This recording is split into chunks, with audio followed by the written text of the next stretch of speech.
adakah yang bisa diterjemahkan ini supaya nggak simpang siur statement dari Pak Prabowo bicara soal kejutan-kejutan besar di bulan ke-5 atau ke-6 ini kan sebentar lagi sebenarnya bulan ke-5 atau ke-6 ini dan no business as usual. Apakah itu sebuah warning atau cambuk untuk pembantu-pembantu presiden? Sebenarnya yang dikatakan kan adalah kalau bekerja keras maka pasti akan terjadi kejutan-kejutannya.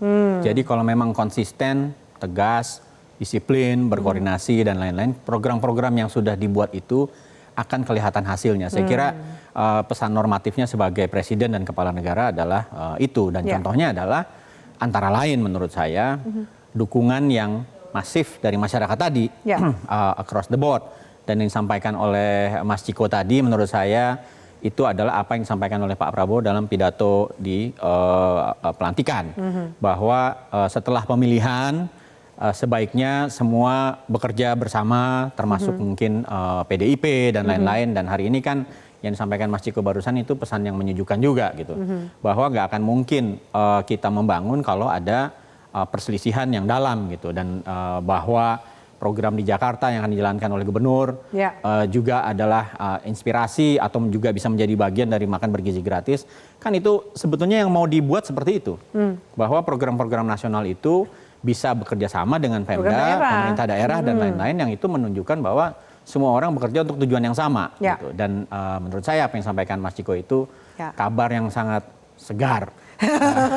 Buat segarnya dari hati tuh kayaknya. Segar dari hati. Ya gitu kan, gak ada ribut-ributnya gitu. Betul, karena kalau lihat survei yang dilakukan oleh Litbang Kompas dan Indikator, komponen tentang stabilitas politik itu adalah salah satu yang tertinggi nilainya. Dan masyarakat menghendaki bahwa antar politisi, partai politik, pemerintah dan lainnya itu harusnya tercipta kerjasama, tidak berlarut-larut terjadi dalam konflik yang mungkin akan menghabiskan energi.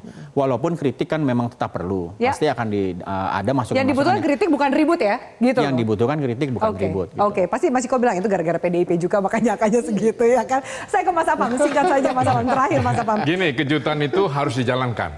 Masyarakat punya penilaian sangat rendah urusan kejutan ini dengan aparat penegak hukum. Betul. Kan Pak Prabowo dikatakan di awal mulai pengumuman pemenangan, pelantikan bilang saya akan korupsi, jangan korupsi, gitu-gitu ya.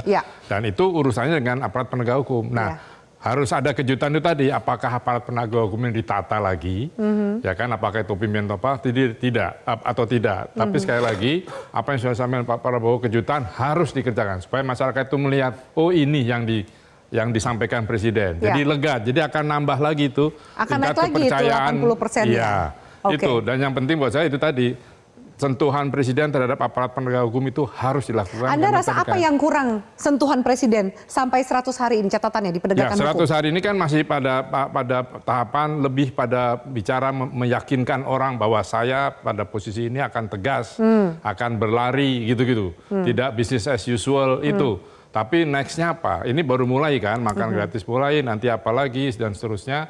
Itu yang perlu ditonton atau ditunggu oleh masyarakat, tindakan nyata dari presiden, instruksi. Dari statementnya tersebut. Dan menteri-menteri juga sekarang rupanya semua menteri di kubunya ke PCO. Nah, sehingga banyak menteri-menteri sakit gigi, belum bicara apapun di media. Itu juga tidak baik. Tidak baik, betul. Baik, catatannya cukup banyak dari 100 hari perjalanan pemerintahan Prabowo Gibran. Terima kasih banyak para narasumber untuk diskusi kita yang menarik pada malam hari ini. Dan pemirsa, pemerintahan Prabowo Gibran memang cukup menjanjikan dengan catatan 80% tingkat kepuasan publik. Namun bukan berarti tidak ada catatan yang juga kritis dan tentu masih perlu perbaikan. Perlu ada konsistensi agar capaian 100 hari pemerintahan ini bisa benar-benar mewujudkan visi besar yang sudah dijanjikan kepada rakyat. Saya akan undur diri. Terima kasih, selamat malam, sampai jumpa. Jelajahi cara baru mendapatkan informasi. Download Metro TV Extend sekarang.